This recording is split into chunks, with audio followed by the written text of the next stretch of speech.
I was listening to you on my run this morning. Yeah. And I was like, you're the most legendary dude that just is so determined, but also doesn't give a fuck about how you come. Like you just love. You're so authentic. Yeah. The word that I'm looking for, and I love that. Like I listened to 2 poddies of it, and I was like, this guy's legit. Justin, I think Justin's been trying to get us to meet for a number of weeks, but we've always just crossed paths. So it's good to finally have you on here. Yeah, I think I posted something on social media, and you I guess you responded to it. I was like, let's do a pod one day because he told me he'd just done yours, and I listened to it, and I have a couple of friends that have podcasts here in town, and I'm always like down to sit down and do podcasts. I love it, so I'm glad I'm here. Man, it's funny because it would have been about 6 weeks ago was the first time I ever heard of not 6 weeks ago, 6 months ago. Oh wow, we were at an event, like a dinner anyway, and your song, one of your songs came on, and these guys are like, oh, this is the guy who wrote Dick Down, and it wasn't Dick Down in Dallas, it was a different song of yours, and I was like, I don't know any of them, and then they're like, oh, you got to check this out, and then so that's when I first came across you, and then I started seeing you on some of Justin's stories, and that's when obviously I gave you a follow and have listened to all your music, and it's fucking awesome, Thank you, man. I appreciate that. I'm excited to obviously be able to pick your brain, and you've lived, from what I've heard and what I've listened to, it's like you've lived many lives. 10 different lives. Yeah. And you're 36 years young, dude, and you're just on this awesome adventure. But I guess majority of our audience is Aussies, Australians. Yeah. Mate, give us a bit of a rundown on who Trey Lewis is. I love that you say mate. I know that's like an everyday language thing, but me and my manager say that a lot to each other. Yeah. So like when I texted you, I was like, sounds great, mate. Like you didn't, is he being like, no, I just thought trying you to were speak one of my us, language man. or what? I just thought, I don't even notice it. It's funny though, there's one thing that we say that whenever I text people that they think that they're in trouble, whenever I say, someone says something, I go, no worries. They're like, what? Is it a problem? I'm like, no, it's not a problem. It's like, no worries. No worries. It's fine. It's cool, dude. Yeah, man, but I grew up in Birmingham, Alabama, which is about 3 hours from Nashville. So short drive if I ever want to go home. And I guess we'll just tell the whole story. Does that sound good? No, man, I'm keen as. Yeah, so I grew up there.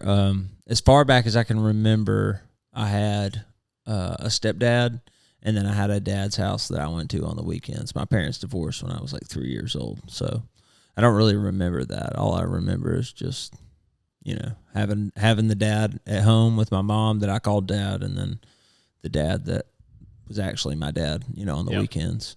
And I had a great childhood. We weren't like super rich, but we weren't poor either. I got everything that I ever wanted and needed, But when I was 12 years old, I was in middle school, and my mom checked me and my sister out of school, and bought us McDonald's, sat us down on the couch, and said, "Hey, me and Seth," which was my stepdad at the time, "aren't getting along, and we're going to separate, and we're moving out tomorrow. Movers are coming."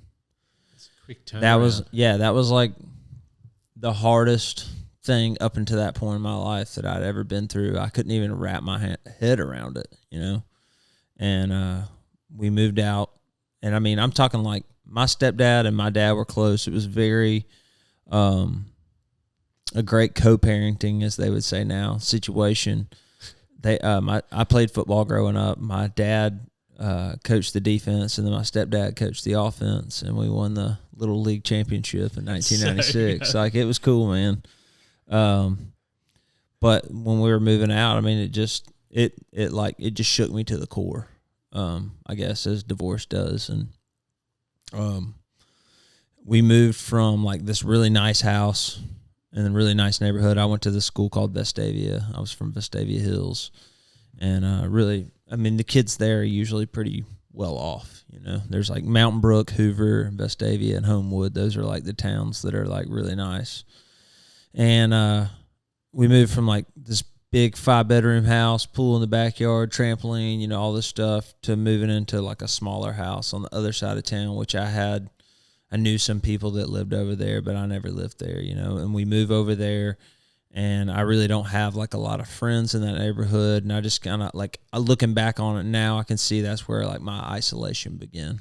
And then I eventually fell into drugs and alcohol. And how old were you around this time? So I was 13. Yeah, right. When I started going through all that. And I feel like at age 12, 13, 14 is like, if you're a parent, you really just need to be whipping your kid's ass every day. You know what I mean? I don't know if that's the answer, but like taking the shit away from them, you know, like I can cuss on here, right? You do, cool. Go for it, man. Cool, yeah.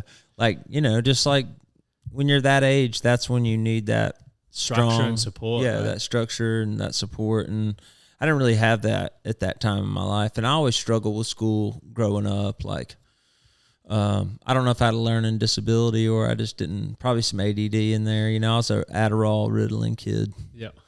And, but basically, long story short, man, I eventually, started smoking cigarettes and skateboarding and doing all and getting into trouble. I ended up running into my best friend from my old neighborhood, which is, the title track of my record that I just put out, Troublemaker.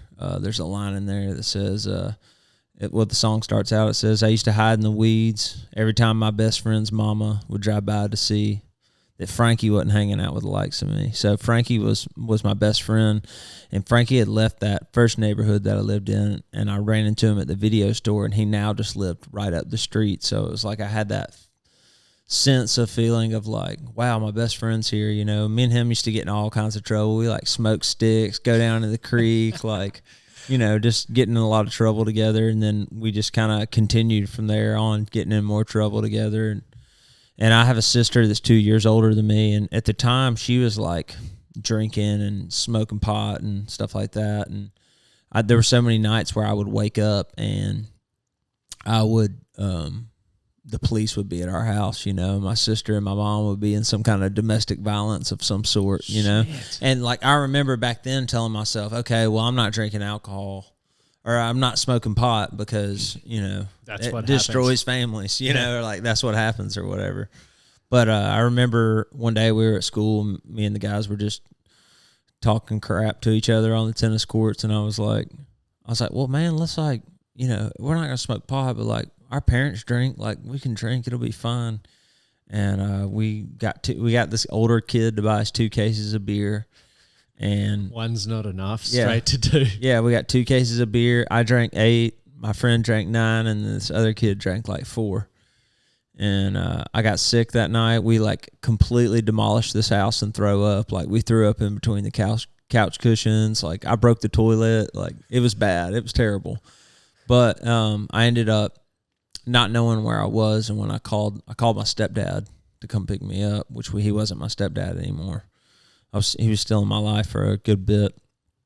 I couldn't tell him how to come get us, so I just like walked in my underwear to the Pizza Hut, and he came and picked me up. Yeah, but the reason I tell that story is because that's the first time I ever drank alcohol, and that was like an important day in my life. Everything changed from that point on out. Like I finally felt.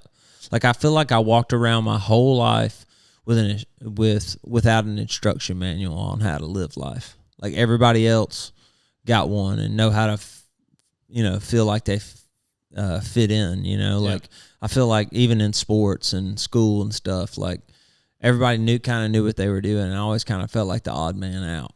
And when I drank alcohol, all that changed. That was an important day in my life. What do you feel that alcohol gave you? I feel like it just filled that God-shaped hole in my gut and just my soul, I guess, and it made me feel alive, and it made me feel like I could do anything. And I remember like once my parents found out, my mom and all that stuff, I was like, yeah, I'll never do it again. But like I knew in the back of my mind that I was doing that shit every chance I could, Yeah. And that's kind of just how things progressed for me. I said I wouldn't smoke pot. I ended up smoking pot. I was like, okay, well, and as you get into that life, it's like, there's always the next guy that's doing something a little more hardcore than you. I was like, all right, well, I won't do pills. Eventually I do pills. Yeah. Okay, well, now I'm in high school, and now I met these guys, and now I'm selling weed and selling pills, and, I'll never do cocaine. I'm doing cocaine. Now I'm selling that, and make a long story short, that's how addiction was for me. It was like I tried alcohol, and then it was just like a ski jump. I just fell right off and into it. Do you feel it would have been different if you had the role model and support? And I feel like it. I feel like it could have. Yeah. You know, I just don't know. You know, like it's hard for me to say would I've, because I have a hard time placing blame on other people today. You know, probably a good place to come from though. Not yeah, blaming yeah. others. For a long time, you know, like I would blame. You know, anytime I could blame somebody else and me not be the bad guy, then that was always a good scenario for me, you know, in my drinking and using days. But I definitely could have used somebody on my tail about stuff, you know, and I just really didn't have that. So, but it all worked out. But yeah. So long story short, I'm doing all these things. I draw a line in the sand, I go across it. Draw a line in the sand, cross it, you know. And I'm selling drugs and doing all these things. I'm hanging out with kids that are older than me that have dropped out and all that stuff. And in ninth grade, I start getting in a lot of trouble, like principal's office every day. And then they tell me that they're going to give me like permanent in-school suspension. So I was like, screw this. I talked to my mom. What is a permanent in-school? Well, it's like alternative school. Oh, right. That's what it was. Gotcha. And I was like, Mom, you know me. I can't even sit still for 5 minutes. That's never going to happen. So I convinced my mom to let me drop out of high school and just do homeschool. And I did that for a year. And basically my mom was a nurse and she worked 412. So there was a lot of times where I would just be at home alone all day. And I would just invite older friends over that were already out of school. And we would just kind of party and do drugs or whatever. And I was going to I was doing homeschool, but I wasn't really doing anything. And then eventually my mom was like, all right, you got to go back to school. Like this is not working out for us. And I go back in 10th grade, and I do pretty decent. I get like C's, which was good for me. I do enough to pass. I stay out of trouble enough, and I get to school enough. And then 10th grade summer was just balls to the wall. I mean, I was drinking, you know, doing a lot of hallucinogens, stuff like that. And then in 11th grade, I'm selling the drugs and doing all that. I have a drug deal gone bad in my house. One of my friends gets severely beat up, like really bad. And like So you're like 15, 16 at this point too? Yeah. Hanging out with like 21-year-olds, you know, just going crazy. Fuck. Yeah. We'll get sober here in a minute. We don't have to like I want to dive into this stuff because this is diving on it. But so long story short, I get my buddy gets beat up really bad in my house. The police get involved. The school finds out, all that stuff. But by this time, I've learned if anybody causes me any problems, I can just quit and run away. So I drop out of high school. My parents move, and they sell the house. They move down to our lake place. And by this time, I'm just kind of ripping and running and doing all this stuff. Well, my dad was still pretty good. Big part of my life, but like he knew I wasn't living right. And every now and then I'd go to lunch with him out to his office, and when I'd leave, he'd give me a little bit of money, you know, whatever. One time I went to lunch with him, and he went into the bank to do some work stuff, and there was a check in the door, and it was for $700. It was already made out, but it was a blank check. It had nobody's name on it, so I kept it. So basically, essentially, I stole money from my father. How do you feel about that now? Oh, man, I feel great about it now. Like, I don't have any shame about it anymore. You know, I made things right with my dad, so, like, we can get into all that, we'll go too. in there, for sure. But, I mean, you know, I'll just go ahead and tell that story. When I was 7 years sober, I gave my dad my coin, and he told me, you know, I told him how much I loved him and you know, and how awesome it had been getting to know him and having the relationship that we had, because when I went to rehab and all that stuff, me and my dad weren't even that close. Like, we didn't barely even talk because I'd stolen the money from him. After I stole the money from him, he sent me to military school. He pressed charges on me when I stole the money from him. We'll just go there. Yeah. And then I ended up during that time also catching a felony DUI charge at 17. And so now I'm facing time in jail. And you were going downhill at a... Yeah. And that's why I always say, like, when I started, from the day I drank was an important day. not only for myself with what was going on inside of me, but like it was just straight downhill as fast as I could go. A lot of my friends that I grew up with and ran around with now are dead or in prison. You know, that's kind of the route I was going, which is crazy. Yeah. So started strong here. Yeah. So, I'm facing this jail time. I've got, felony theft charge, felony DUI, 2 different counties. I'm doing all this stuff, and I get high, really high one night on cocaine. I call my dad, and I'm like, Dad, I want to go to the military school. Like, I really want a second chance, So I end up going to this military school in Port Gibson, Mississippi. I end up leaving. Nobody will come get me, so I just start walking down the road. Yeah, and I get drunk on a Greyhound bus on my way home. My mom picks me up, and then I go home and I drink that whole weekend. And there's a part in the literature of Alcoholics Anonymous, and it talks about Bill Wilson, which he was one of the founders, and he talks about when he would drink, the fierce determination to win would come back. And that's what happened to me that weekend. I got drunk, and I was like, I know if they just give me a second chance, I can go back and do it. So I end up calling the military school. I'm like, please let me back in. Just let me come get back and do it, because I still have all this court stuff lingering over my head. I go back to the military school. One day, they call me in the office, and they said, hey, your dad wants to talk to you on the phone. I answer the phone, and he says, son, I went to the court today. I got in front of the judge and told him that you're trying to do right and turn your life around. And they threw all your court stuff right out the window. What did that mean to you? That was cool. But the next day, I got kicked out of military school. Fuck. Yeah. I wasn't done yet, and at the time, I don't think that I could even realize what I was doing to my family. You know what I mean? That's what alcohol and drugs did to me. It's like it put a steering column in my neck and drove me to do some of the things that I never thought I would do. So I get out of military school. My mom's like, well, you ain't coming here. My dad's like, basically, that's when me and my dad kind of quit talking. So my mom helps me get this apartment out in Pell City, Alabama, which is like, we have a lake there. And if you go to the lake, that's cool. But if you live in Pell City, it's not really a cool place to live, So I get this apartment. I get a job at Hardee's Burgers, like Carl's Jr. or whatever. Yeah, I'm not familiar with it. And yeah, it's like Burger King or McDonald's. And I'm walking to work every day. I'm proving that I'm going to seriously get my life on track. And then my family buys me a car. I quit the job. I go back to selling drugs, doing what I was doing. What do you reckon it was every time you sort of got,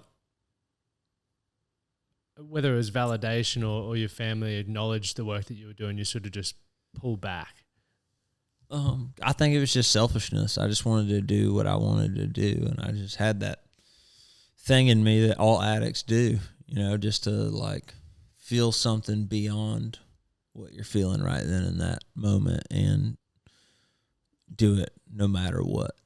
That was kind of my whole thought process, I guess, at the time.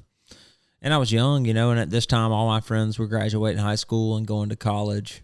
Long story short, I get evicted from that apartment for I'm just blazing up blunts in there. You can smell it when you get out of your car. So they're like, yeah, we ain't gonna have that out here in the country, So they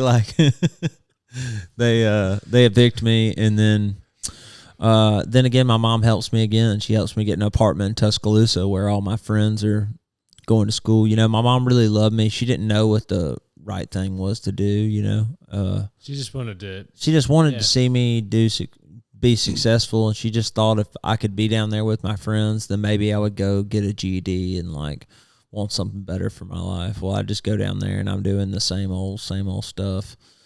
And I had one night where I got in a bad altercation with my brother. There was a gun involved, and we both got beat up real bad. And it's like the farther I went into my addiction, the denial and the lying to myself just kept getting worse. I was like, okay, well, since me and him got in that fight, and you know, my head looks like a watermelon. That just means I don't need to mix Xanax and alcohol again, and I'm good. Not like, hey, man, wake the fuck up. You have a problem. You know, it's like, you know, I was just living in that. Were people, like, what was your mum saying to you at this point, or did you have any people around you that were saying, wake the fuck up? Yeah, not really, man. I think a lot of it is that I feel like I've always had a good heart, and I've always meant well, but I didn't always do well, you know. And you know, I'm the baby of the family, so it was, you know, I don't know. I don't really know the answer to that kind of, you know, that stuff, but I know that I did have a good heart and that I meant well, and that I was good to people. I just had a little bit of trouble growing up, you know. And so that happens, and then I end up getting arrested in Tuscaloosa. I got felony possession charges and felony DUI, and then also had a reckless driving. I was doing burnouts on University Boulevard with 2 grams of cocaine and an ounce of weed in my car, which was stupid, looking back on it now. But I go to jail, and this time I'm really in jail. Like, in my juvenile years, I went to juvie for like a month. I forgot I left that out earlier. But this time, like, I'm really in jail, and I have one of those bonds where it's like, all you have to do is get somebody to sign for you, and then you can get out. Like, you don't have to pay any money. And I'd screwed everybody over. And no one would call me. My mom's like, you're going to have to ride this one out. That was like the first like tough love situation that I've ever been in. And I'll never forget it, man. You know, when you're in jail, you get a phone call. And it was my turn to use the phone. And I remember walking over to the phone, and there's like some tables, and then there's the phones, and then the cells are like over here, you know. And I get to the second row of tables, and I just have this feeling in the gut of my stomach, just terror, bewilderment, frustration, and despair. It's what the AA Big Book talks about. And there was nobody to call. I'd screwed everybody over that was closest to me, that loved me. I just wanted to call somebody to say, you know, for someone to say to me, hey, man, you're good. You're going to bounce back from this. Like, we love you. We got your back. Like, whatever. And there was no one to call. So that was like my first moment of like, okay, if I keep doing what I'm doing, I'm screwed. And I remember saying, I'm done with this shit. I'm not doing it. I had some friends that finally came and bailed me out. There was a girl that I was like in love with at the time. And she was one of the ones that came and got me. We weren't dating or anything, but I was like, I remember looking at her with like tears in my eyes and being like, I'm really done with this shit. Like, I'm not doing it anymore. I'm going to not smoke weed and drink and do all this stuff. I'm going to get myself together. And I was 18 or 19 at the time, because that's like, I feel like wild that this all happened before. Yeah, I feel like at that age, 18 or 19, is when you're like, you really start dreaming like what you want to do, who you want to be, where you want to go in life, like that kind of thing. So I think that some of that started happening for me, like in those moments of like either extreme drunkenness or like just sometimes sober thoughts or whatever. So I go back to their house, and everybody's drinking and partying. You know, they called me Bird back in the day. They were like, Bird's out of jail. Like, let's throw a party, whatever. And I didn't drink. The exact thing that you needed was a fucking party. Yeah.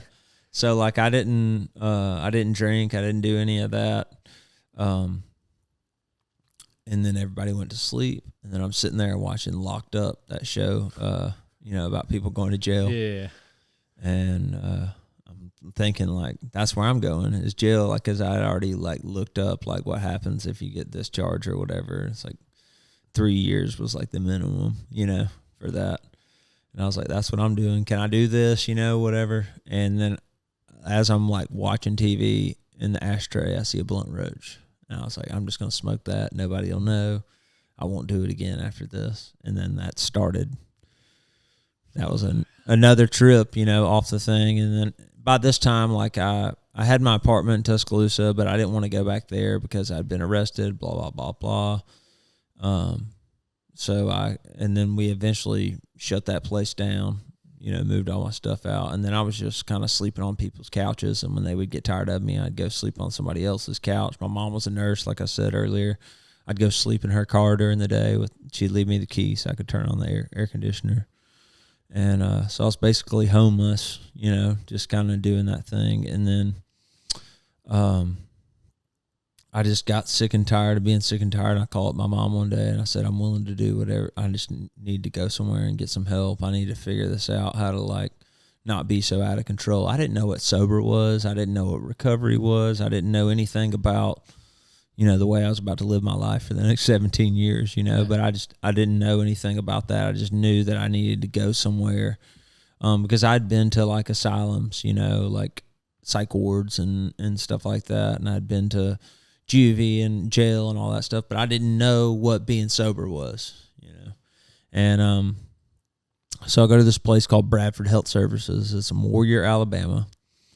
And I get there, I check in, I go to sleep, and this guy comes in. His name's Roy, and he wakes me up, and I'm in the worst withdrawal I've ever been in my life, shaking, sweating, just miserable. And I'm like, oh, my God, I've actually checked into rehab. I'm actually here, And I think it was the second or third day I was smoking cigs back then, and I went out to the detox porch and I was smoking a cigarette, and there's a song by Jake Owen. It's called Starting With Me. And I was like, man, if I can get sober, I'm going to buy a guitar and I'm going to teach myself how to play that song. I always loved music growing up. So hold up. So you only started music at 19, 20 or whatever? Yeah, I was 19. Yeah. Fuck. Yeah. So I'm in rehab for 2 weeks. And at this point, I'm sitting around all these older people that are in rehab, and they're talking about some of the stuff they've done. I'm like, well, damn, I'm not that bad, And the cool thing about any kind of therapy or rehab, the cool thing about rehab, that was my first introduction to any kind of therapy, type of deal. We sit in this circle, counselor here, chairs there, yep. And people go around and tell their stories. And this one guy starts telling his story, and, and he's talking about his dad. He's talking about things he's done. And I'm just like, this guy's telling my story, and I don't even know this motherfucker, Next thing I know, I'm crying, I snot and boogers flying out of my nose. I'm not crying to get my parents off my back, or there's no manipulative part of it at all. I'm actually crying because I felt what he said. He doesn't have a relationship with his dad. He's hurt everybody that's closest to him. He was a little bit young, he was young like me, and all this stuff. And then that, after that, we circled up to pray. And when we got done praying, they do the serenity prayer or whatever. This guy came up to me. He's like, why don't you say the prayer? I'm like, well, I don't know it. He's like, well, I'll teach it to you, and then I just started realizing that wow, I'm not so different from these people after all. I started looking for the similarities and not the differences. And for the first time ever in my life, I went back to my room and I got down on my knees and I said, God, I don't know what this is or whatever, but not that I wasn't a non-believer or anything like that. I grew up in the church and all that stuff, and I just didn't know that there was a personal thing going on. I didn't know that it was something you could have. I just thought it was something you did. Yeah, right. And I go down, I was like, God, I don't know if you're real or you're listening or whatever, but I'm freaking out. I'd just gotten this letter from my mom that said you can't come home until your court date or your sentencing. You got to figure this out. And I just went and I was just like, man, I just got to figure something out. I don't know what to do. I got up off my knees and I opened my door, and my counselor's at my door. She's like, hey, come in the office. You need to talk to this guy on the phone. I pick up the phone. He says, hey, man, my name's Robbie Keeble. I run Any Length Resources, and you're coming here, and I'm picking you up on the day you get out. And I was like, cool. And a friend of mine that I was out there running around with weeks before had went to that same halfway house. So I knew he was there. I knew he was doing good. He had a year sober. So this guy, Robbie, comes and picks me up at the halfway house, and I'm still kind of on the fence a little bit about what all this recovery talk is. And I remember getting there and plotting and scheming in my head. I was like, oh, cool. So at 30 days, you get a pass, you get to leave. cool. I started calling up my old friends and like, man, I get a 30-day pass. I'll come down to Tuscaloosa. We'll get blackout drunk. I'll come back, act like it never happened. Well, I'm an alcoholic and a drug addict. I always will be, no matter what. And I was only dry at the time. I was off of it, but I wasn't convinced. I wasn't doing anything else to protect my recovery. You know what I mean? And 30 days was a long time to wait and live with that obsession. So I finally just got, you're hearing all these things. Well, I was hearing all these things when I first got sober. Stick with the winners, go to meetings, read the big book, pray, meditate, help others.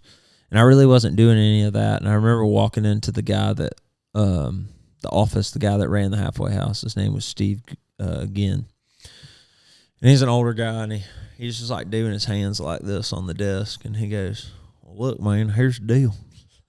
You either going to do the deal or you going to get the fuck out of here. And I was like, well, man, I think I want to do the deal. That's why I'm here in the office. And then he wrote down this number. He said, all right, well, call this guy. This is your sponsor. You got to call him every day. And I called this guy, and I don't know him. He doesn't know me. But he starts coming over to the halfway house. We start meeting once a week. We start reading the big book of Alcoholics Anonymous together. We start going through the steps. And before I know it, I'm on step 9. And, I call up my dad. And one thing I will say about my dad, man, is like my dad wasn't ever like a super religious person. But once I got to the halfway house, he picked me up every Sunday and we went to church together. And like that showed me that showing up is the most important thing in life, because he knew that I was dead ass serious about getting my life together. He loved me, and that might not have been the most important thing to him, but he knew it was important to me, so he showed up, And so anyways, I'm on my 9th step. I go to my dad. I say, hey, man, I got a job at the smoothie plant, or tropical smoothie. I was making smoothies.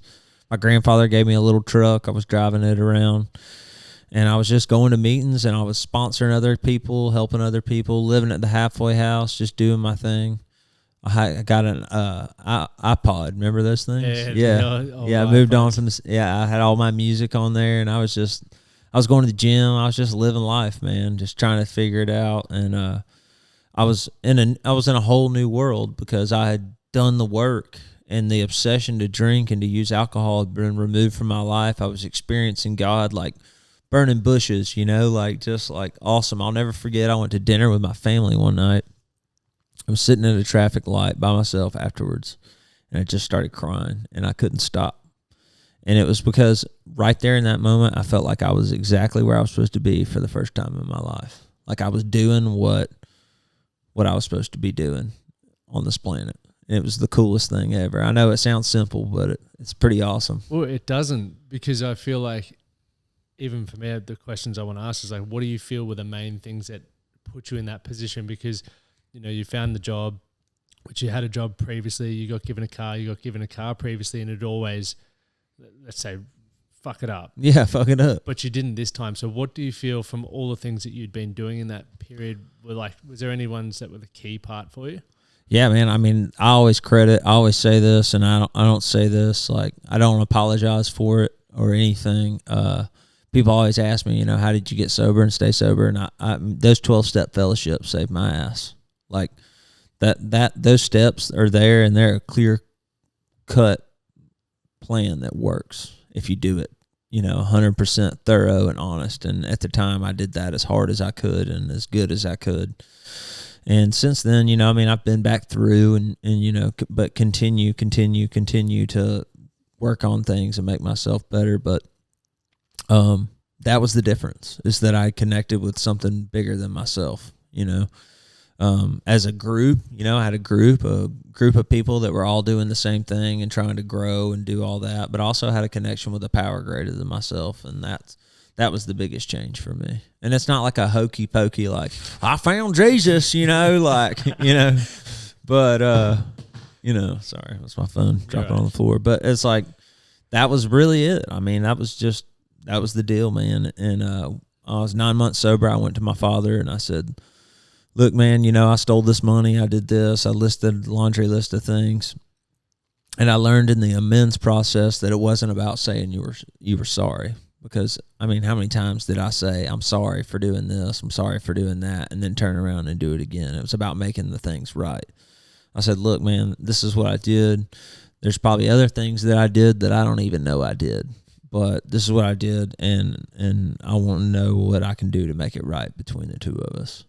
You know, and a lot of those amends that I went and made to people went really well. They were like, you know, just keep doing what you're doing. And that's what my dad told me. Was it hard for you to do that? Yeah. Yeah, it was hard. But, like, the thing is like, it's never easy to say, you know, you're married. It's never easy to say you were wrong. Yeah. It's never easy. No matter what you do, it's never easy to say you're wrong. But I feel like it's a lot easier. It gets easier for me to say I'm wrong a lot because most of the time I am wrong, you know? Yeah. Yeah, I mean, it was hard, but I feel like with the 12 steps, and there's a little promise that comes from each step along the way, and everything builds on the next, just like life, you know? And you know, it took a lot of courage to go and do that, but I knew that it was necessary for me to go do that in order to stay sober and keep what I have. And so I make the amends. He says, keep doing what you're doing. And back then I was like, hey, oh yeah, I can do this for the rest of my life. But man, when I was 7 years sober, like I said earlier, I gave my dad my 7-year medallion. I was playing music at the time at a Mexican restaurant. So it was after a show. Go ahead. I was going to say, so yeah, you picked up the guitar, like you made that commitment when you were in the big, was it when you were in prison you made that decision? If I get out or when I get out, I'm going to start buying myself a guitar. Yeah, I was just going to learn. And then you move on to playing shows as well. Yeah. So, but yeah, I just want to tell this quick amends story real quick. So like when I made that amends to my father, I was playing one night, and after the gig, he walked me out to my car, and I gave him my 7-year coin. I just picked it up. You know, in AA, they give us these little coins, and I gave it to him, and I said, man, I love you. Like, I was going to the beach the next day with my wife at the time, which we'll get into that, and I gave him the chip, and I just said, I love you, and our relationship has been awesome. I gave him a hug, and then I left, and I went to the beach, and little did I know that would be the last time I ever talked to my dad or saw my dad. He passed away 4 days later of a massive heart attack, and it ripped me apart, dude. But all that to say this, when my dad said, keep doing what you're doing, that's how you can repay me, that means a fuckload more to me now than it did, 10 years ago. Why does it mean more now? It just means more because it's like he's not here anymore, and it was hard to say goodbye to him. That was probably one of the toughest things I've ever been through in my sobriety. Yeah. So hard, man. Just like you never think you're just gonna wake up someday and somebody you love's gonna be gone. I mean, I know now that death is a part of life, but I had never lost anybody up until that point in my life, so it was just really tough for me. And it just means so much more to me because, like, he's not here anymore, but I'm still doing it, And, I've almost been sober almost 2 decades. I just celebrated 17 years. I'm working on my second decade, But, yeah, man, so I got out of rehab, went to the halfway house. I was living with my dad, working at the smoothie shop. One day I was on lunch break. I called my grandfather. I said, Pop, Pappy, I'm gonna go buy a guitar at Guitar Center. I really want to learn how to play. My family was kind of musical. My grandfather played the harp, and my uncles played guitar, like at the beach and stuff. They would get together and have little shindigs and whatnot. And I was like, I'm gonna go buy a guitar, and he's like, all right, well, I'll pay for half. How much is it? So I went up to Guitar Center and I bought a Hummingbird, and I came home with it. I remember when I came home with it, I was living with my dad because after I made amends to my dad, he asked me to come live with him. And that was the first time I've ever lived with my dad since I was 3 years old.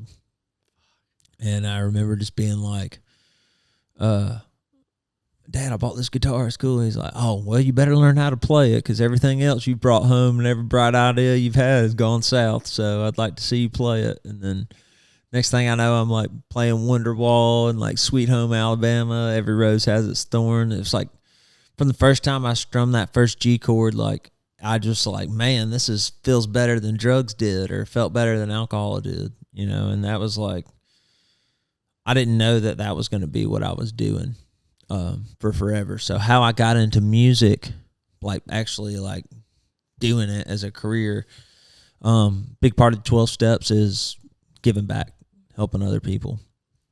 So I went back to that same guy, Steve, that ran the halfway house. And I said, all right, Steve, well, I've worked all 12 steps. So if you got any guys here that are kind of like me and you think I could sponsor, you know, just let me know. I just want to stop by and tell you that. And he's like, there's this guy up in room whatever. Go up there and tell him I said you're his sponsor. Just like that. Yeah. Straight up. And I go up, and it's a kid. He's like 18. He's at the halfway house, and he's up there playing guitar. I'm like, oh, man, you play guitar? I just bought a guitar. Let me show you what I know. And I only knew like a couple of things. But he ended up working the steps and staying sober, and he was in a rock band up here in Nashville. And he called me one day. He said, hey, man, you want to go with me to Nashville? It'd be cool to, you know, like have somebody sober go with me, whatever. And you're my sponsor. And, you know, some of the other guys all the other guys in the band were sober too. But so I go up there, and I'd written like a couple of songs, but they had like no structure. I was just singing my little heart out, you know. Yeah. And we're in the studio. We're on 16th Edge. The studio's not there anymore. And we're sitting there, and the producer guy that owned the studio, he was like, man, play me something. And I just played him this song that I wrote. And he's like, man, you got a killer voice.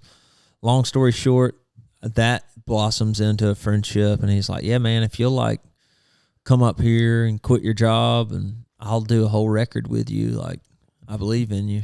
And at the time, like, I'd gone back, I'd got my GED, and I started going to some college courses. So, and I was working at the treatment center I used to be a patient at, the Bradford in Warrior, Alabama. So I was like, here I am. I've, you know, I was like 3 years sober or something like that at this point, or 2.5.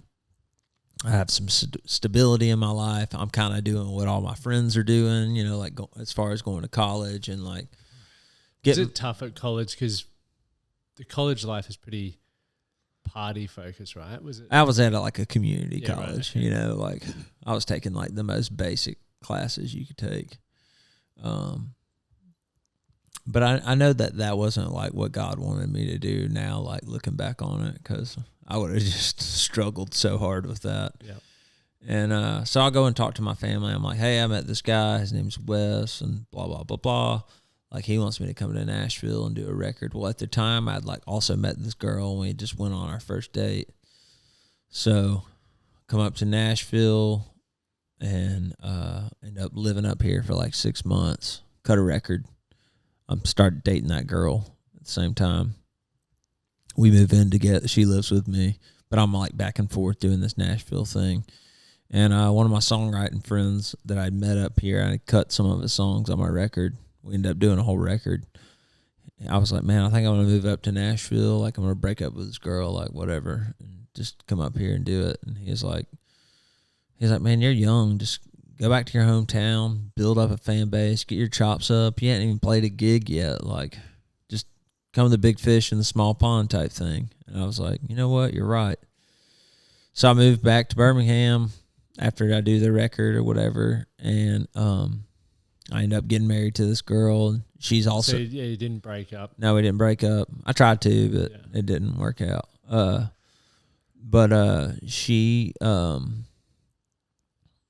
was sober too in the program, and we got married. And we were married for 7 years, and she relapsed. And by this time, man, I was playing gigs. I've become like I was in a wedding band basically. I was doing weddings, frat parties. I was playing 4 nights a week. I was playing 3 to 4 nights a week and working 4 days a week, working 3 days a week. I'd work a 16-hour shift on Sundays, and then I worked two 8-hour shifts, and then I would play Thursday, Friday, Saturday, back to work Sunday. Did you consider no days off at that point living the dream though? The fact that you oh man, yeah, I was happy. I was I was getting it. I mean, sometimes even now, like where I'm at in my career, I look back on those days, And those are the days. And that's what's so important to me. It's like, no matter where I'm at, if I'm unhappy with my career or this or that, it's so important to enjoy the journey right where you're at. Yeah. You know, it's like we were talking about before. You know, you just have to enjoy it. Like one day, me and you will look back on this moment and be like, man, those were the days. Yeah. You know, and that's why it's just so important to enjoy the journey. But my wife at the time ended up relapsing, and I was like, okay. I tried to stay. I mean, I went to Al-Anon. I did everything I could, you know, before I was just like, okay, I'm either going to stay here and I'm going to get drunk again. I'm going to go insane, or I got to do what's best for me and my sobriety and my saneness. So I got divorced. And was it hard to put yourself first in that situation? It was very hard because it wasn't hard. I know this sounds terrible. It wasn't hard divorcing her, but she had a son. And I knew that once that ended, I wouldn't be a part of his life anymore. And that's the only part about it that still hurts with me, you know? Yep. That I think that that's something that I don't struggle with it anymore, but it's still something I think about, you know? I would say that. But I don't know, man. I think my sobriety always comes first, no matter what. You know, if somebody told me tomorrow I could have 15 number ones and all the money in the world, but they were like, you got to get drunk to have it, I wouldn't do it. You know, that's just like, my sobriety is who I am. It's my identity. You know, I know without it, I'm nothing. So there's not anything that I can put in front of that. It's good to see that you can shift or develop a belief so strong that it comes before anything else. Yeah. Because so often when people hit rock bottom or their life's falling apart, the identity of that they're whatever the belief is, whether for me it was like I was a crumb back in the day. Yeah. And then when that shifted to the beliefs that I have about myself now, completely transformed my life. So the fact that you've now, like, that is your identity is powerful. Yeah. Yeah. Well, thanks. I mean, I just know that, like, there's like, I do all these things now, you know, there's like, I'm going to the gym now. I've been doing that for a hot minute, you know, like. You've killed it lately. Yeah. I mean, I'm only like 5 months in, but, like, you know, I just benched 135 for the first time ever in my life. You know, that's pretty cool. They're the wins you want, right? Like, that's epic. But like, I work out, I go to therapy. I write songs that I want to write. I write the kind of songs that I want to hear. And to do those things, I have to continue to look at myself and recreate myself and who I am, and continue to dig deeper into whether it's childhood trauma or, you know, something I created along the way. Like, I have to do that, but I can't look at any of that shit if I'm fucked up, you know? So it's like, I can't be who I am without being sober. So it is who I am, if that makes sense. Definitely. Yeah. So, where were we at on my story? Let's see. You just got the divorce, or you just? I just divorced. I lived with my mom for a little while. I was like, I can't do this. I got to get out of here. I lived with my brother for 3 months. I was like, can't do this. I got to get out of here. I lived with my best friend, Frankie, the kid from when I was younger. And we're still best friends today. It's pretty crazy. That is awesome. Talked to him yesterday. So what are you, like 3 years older than him, 4 years older? Me and Frankie are, I'm 1 year older than him. Right. And that's so cool. So I live with him, and then I have another friend that I lived with for 3 years when I first got sober, when I had my first apartment. His name's Chris, and he's been on my podcast. And I love just having, like, my normal friends and stuff on my podcast that, like, just talk about life. You know what I mean? It's pretty cool. Like Theo does, like, he'll do like a trash man. Like, he did one recently with like a lunchroom lady or something. It was hilarious. Mate, his pod is one 10 of out of 10 all time. Yeah, it's great. Like, even just the reels where sometimes you're just like, can't believe he said that, but that's the best. Yeah, he's great. But anyways, Chris lived with me for a little while, and I always value his opinion. He's sober and he's like me, you know, and you know, he's a father now, and I've watched his life change. You know, he's got 12 years or something like that now. And I remember just going over to his house and sitting on the couch, and I was like, hey, man, like, I'm 29. I'm thinking about just, like, moving to Nashville. I just got to know that, like, I gave it everything I had for this music thing. Because by now, I'm making a living playing music, but, like, I'm not, like, I'm writing, like, 6 songs every year, you know. I've always wanted to write, like, a song every day, you know, or, like, I always wanted to have a publishing deal and, like, you know, all the things. And I always just wanted to give Nashville a shot. And he was like, man, I think that's a great idea. That way, if you go up there and you fall on your ass, you can always come back to Birmingham and say, remember that time I lived in Nashville and gave this thing a shot. So I moved here in 2019. My stepmom, which is my dad's wife, she gets me 2 months worth of rent and bought me like a bed. Because at this point, I'd just gone through my divorce. I have nothing, dude. Like, I gave everything to my ex. Like, everything I owned fit in my Toyota Sequoia when I drove up here to Nashville. And I rent a room from a guy, $500 a month. I live there. I have a mattress on the floor, a TV dinner tray, an Xbox, and a TV that I bought off of Craigslist, you know, or something like that. And I have a Rubbermaid underwear drawer that also serves as like a nightstand, you know. And my mom bought me a brand new bedspread and sheets, and I put it on there. But I mean, it's on the floor. And I move up here, and I just start going out to the bars and meeting people, shaking hands, doing all that stuff. And it was tough at first, but I truly believe that my sobriety prepared me for everything. When I first started going to meetings early on, I'd sit in the back. You know, I'd stand outside, and if I saw anybody coming my way like they're about to talk to me, I'd pull out my phone and pretend like I was on my phone.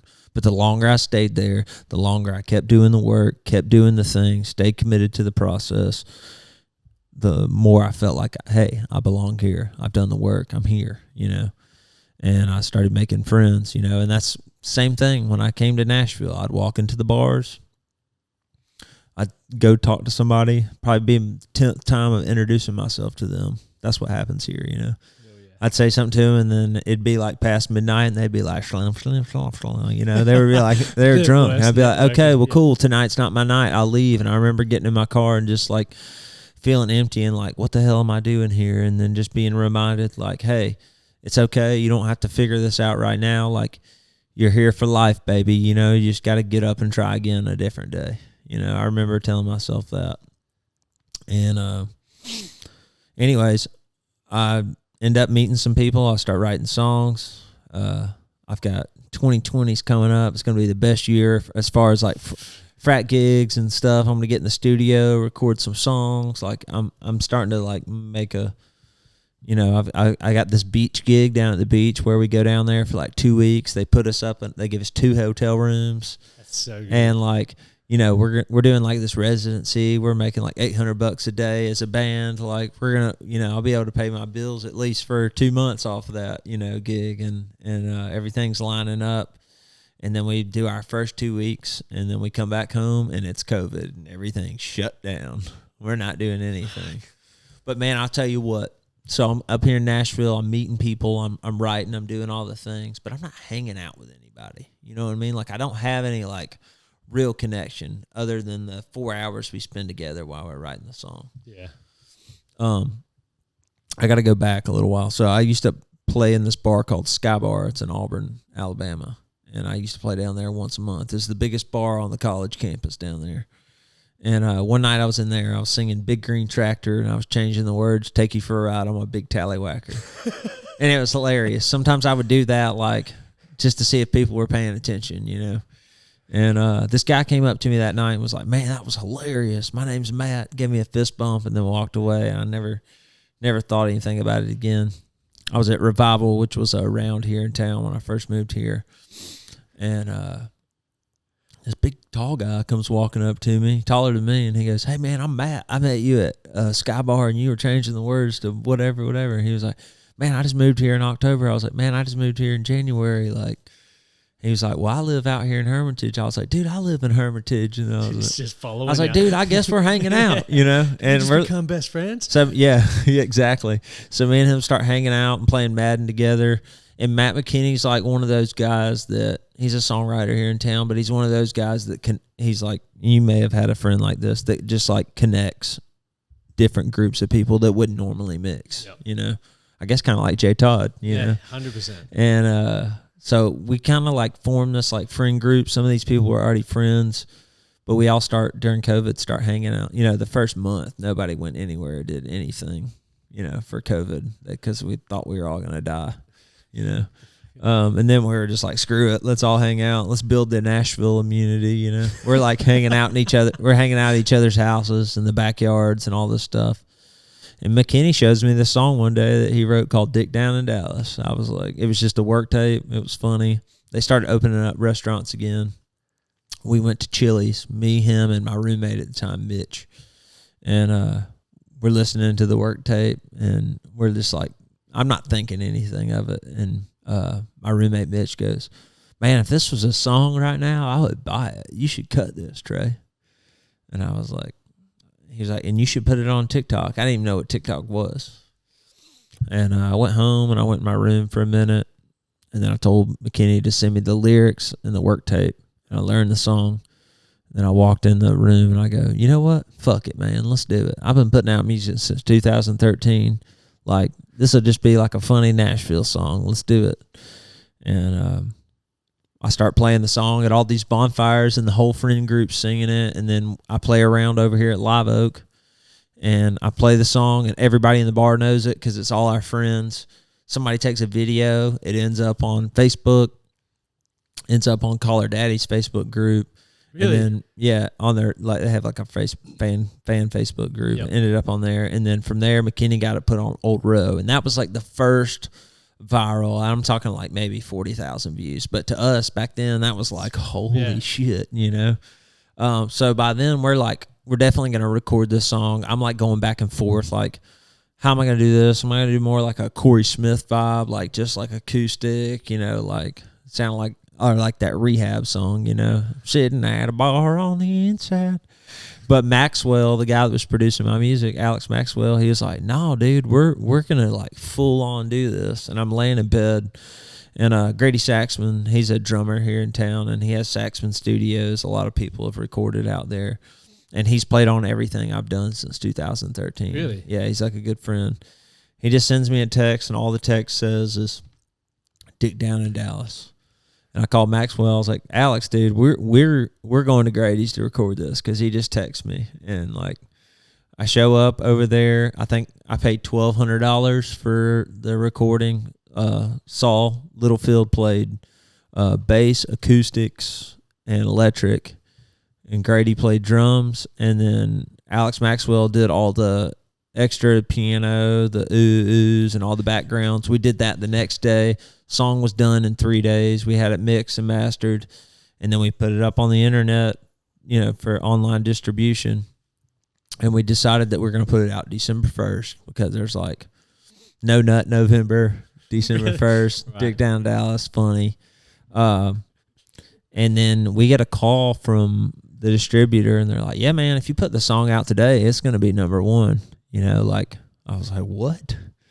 And we have a little get together at the house. The song comes out, and it's on number one on iTunes charts, all genre and in country. We end up beating out BTS, the pop group. We beat Korean, the K-pop group. We beat them out in sales for that week, so it was a Billboard number one. I have them coming after me on Twitter. I've got like 2 Twitter followers at the time, you know. Who's Trey Lewis? Yeah, who the fuck's Trey Lewis? All this stuff. It's just crazy, man. And from there on, we're like touring. We did 141 shows that year as a band. Jeez. Yeah, it was crazy. I'm taking meetings with every record label in town, New York, LA, all that stuff. How did this feel for you? You literally just get thrown into being the man of the moment, where everyone's wanting you. This has been the dream. Right? It was crazy, man. I mean, I feel like I was ready for the moment. You know, I really felt like I earned the time to be there. You know, had I been 20 years old and 2 years sober, I probably wouldn't have been able to, deal with that. I probably would have just blown through all the money that I made. I ended up staying independent and not signing a record deal with that song. So I still own it. Yeah. That's done hundreds of millions of streams, right? Yeah. It's certified platinum, but we are turning in the report to have it certified double platinum. So congrats. Yeah, man, it's pretty cool. It's pretty cool. And to be able to keep that independent is awesome, because normally the labels want what you got, right? Yeah. So now I'm with River House artist, and I'm on a record deal there. But I still own a lot of my old stuff, so I still have the income from that, which I'm extremely grateful for, that they believed in me enough to do a go forward deal. We just put out a record in February. It's called Troublemaker. It's probably one of my most favorite collection of songs that I've ever put out. But I will say this: sometimes it is hard being the Dick Down in Dallas guy. I won't lie. I mean, that's kind of like the elephant in the room. Like, that's what I'm most known for, and I will never be the guy that's going to be like, oh no, I'm not doing that song. I'm tired of doing that song. That's the song that made me who I am. That's the song that's continued for me to, like, paid for me to have a dream, to continue to put music out, hoping something else will, I'd rather be in the position I'm in now, because I can go tour anywhere and people show up to hear that song, and it's my job when they leave to make them a Trey Lewis fan. If they come a Dick Down in Dallas fan, leave a Trey Lewis fan. That's like my motto, Dude, but it's like the thing is like, I am the Dick Down in Dallas guy. Like, I accept that responsibility. Like, that's fine. But I'm not what you would think I am. You know what I mean? Like, I have a lot more in the tank than that. I have a lot bigger story than just that one song, and that's the part that can be frustrating at times. But man, I trust God's plan. I feel like that song is in my life for a reason. Because I can handle it, I feel like there's more story to tell, and it only makes sense to me that the rest of that story gets told. And I feel like there's a part of me that feels like if I don't do my best to bring my shovel to that mountain, that he's got to move. You know what I mean? I can bring my shovel. But if I don't do that, then I'm not living in his will, and I'm not doing what I'm supposed to be doing, and I can't not do that. You know what I mean? But yeah, sometimes it's tough. Some days you're just like, damn, is this all I'm ever going to be? Yeah. But at the same time, I'm grateful for it, and just keep going. I love your approach to it, where it's like they come in as trying to find the Dick Down in Dallas and experience that, but then they go away as a Trey Lewis fan. Yeah, so it's been really cool, man. So I also signed a publishing deal at Sony Music Publishing, and I've been writing songs over there for 3 years now. And last summer, a week ago to this week, I went on a writer's retreat and to write some songs for my next project. And I wrote a song called 3 Feet Tall, and Cole Swindell ended up cutting it and putting it out. And I love when I meet people that don't know that. A lot of people don't know me. They know Dick Down in Dallas, but they don't know me. So whether it's an Uber driver or a lady cutting my hair or something, like, you can judge people and tell, like, would they probably be offended by Dick Down in Dallas, or like so catchy, or like would they like be more of like a 3 feet tall kind of person, And it's like, it's cool to be like, oh yeah, I'm in music, and they're like, well, have you done anything we've heard of? I was like. And if they're like a 3 feet tall looking kind of person, I'll be like, yeah, you ever heard that song 3 Feet Tall by Cole Swindell? They'll be like, oh yeah, man, I love that song. I'll be like, yeah, I wrote that. But I also, and then hitting them with the, oh yeah, but I also sing that song Dick Down in Dallas. They're like, it's two different complete contrasts. You gotta be know versatile. What I mean? Like, I feel like 3 Feet Tall is probably one of the best songs I've ever written, Yep. And Dick Down in Dallas is one of the coolest things I've ever been a part of. But two completely different ends of the spectrum, and I love being able to hit people with both. And then, like, if it's like a Dick Down in Dallas kind of guy, I'll be like, yeah, man, I sang that song. But I also wrote this song, and they're like, no way, But, man, it's been cool. So after that happened, the Cole Swindell thing happened. I met Tracy Lawrence. He sings "Paint Me a Birmingham," "Time Marches On." I met him a while back. Him, and Lainey Wilson played a show together, and I was in my bus, and his tour manager came over and was like, "Hey, man, Tracy Lawrence wants to meet you." I was like, "Shit, he wants to meet me? Fuck, I want to meet him," Yeah. But, I don't ever, bother people when I'm on the road because sometimes they don't want to be bothered, but I thought it was cool that he wanted to meet me. So I went over to his bus, and me and him just kind of formed an organic relationship. I did his podcast. He came on my podcast, and we've always just texted back and forth, stayed in touch. And it's weird because his manager went to college with my manager. Really? Which is generational. Yeah, it's weird. Yeah. So my roommate at the time was Ella Langley. She's been my roommate for the past 5 years up until about a week ago. And she went on tour with Riley and Tracy, and they did this opening show here in Nashville. And I ran into Tracy's manager. He was she was like, "Yeah, he's cutting songs. I think he's only cutting 5 songs, but if you have anything, send it to him." So I'm thinking, man, I just got this Cole Swindell thing. What in my catalog could I send to him? And I wrote this song called "Out Here in It," and I was like, screw it, I'll just send it to him. I was like, "Hey, man, Trey here. Here's the song. I heard you were cutting. Your manager told me you were cutting, and it doesn't have to make things weird in between us. If you don't like it, just let me know. Either way, it's cool." And he asked me for a lyric sheet, and I sent it to him, whatever. I didn't hear anything. And then he does a turkey fry every year here for Thanksgiving. Right, okay. And he's like, "Come to the turkey fry." So I came to turkey fry, shook his hand, took some pictures, kissed the babies, whatever. And he's like, "Yeah, man, I cut your song, by the way. I'll send it to you tonight so you can listen to it." And I'm like, "What?" Up, yeah. I'm like, "What?" And so the whole way home on Thanksgiving, I'm driving back to Alabama to go with my family, and I just listen to it on repeat and cry because, I grew up listening to his music, What would, 19-year-old, 20-year-old me think of the man I am right now? This is pretty awesome, And anyways, long story short, he put the song out. He was only cutting 5 things. So I went from having no cuts on the Tracy Lawrence record to being the title track of the record of the 5 songs that came out. And then he ended up calling me a few weeks ago, asked me to come sing on a version of it. I don't know if I'm supposed to say that on here, but I got in the studio with him. I sang on it. And I don't know if it's ever going to come out, but I did it. But he asked me to come to the Ryman and sing with him. And I got to go to the Ryman.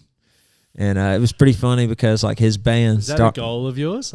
Yeah, well, I'd already played the Ryman. I went on tour with Kid Rock in Sick. 2021, Yeah, right. and he does a comedy show up there. And he asked me to start off the comedy show. But Theo was there, Shane Gillis was there. It was awesome. But it felt good to play the Ryman for an actual music event, I guess. And but when I walked on the stage, his band started off. That's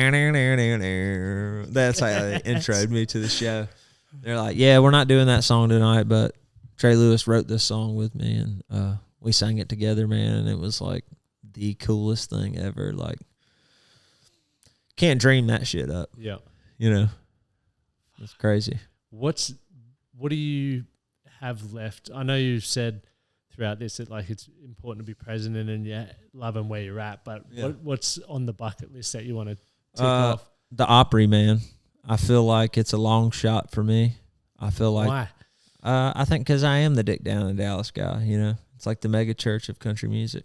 But I think if Jelly Roll can do it, if there's a lot of people that have played on there that if they can do it, I can do it. And I think that the biggest thing for me to continue to do is continue to be consistent. And that's the thing. It's man, goals and all that stuff are awesome and wanting to achieve the thing, but man, I'm in love with the journey, and I'm addicted to the grind, so I don't think there's any certain level of success that I can hit that I can be like, okay, well, I'm good now. I feel like I'm always going to want to dig and become a better person mentally, spiritually, physically, mentally, emotionally, and that's just kind of where I'm at. But there's a lot of things I want to do, man. I want to play the Opry. I want to have a #1 song on country radio. mostly because people think I can't do it, you know. And I just want to prove to whoever the guy is. I mean, hell, he might be in jail. He might be gone through similar things that I have and didn't have a normal path to finding out who he was as a person. And that proving to people that you can do anything you put your mind to. And I know there's people out there doing it, but I feel like my story is pretty powerful, man. And I don't mean that egotistically. I just feel like we're all put here for a reason, so we might as well make the most of it. And I feel like that's the best thing that I have to offer this world is to continue to live and not give up.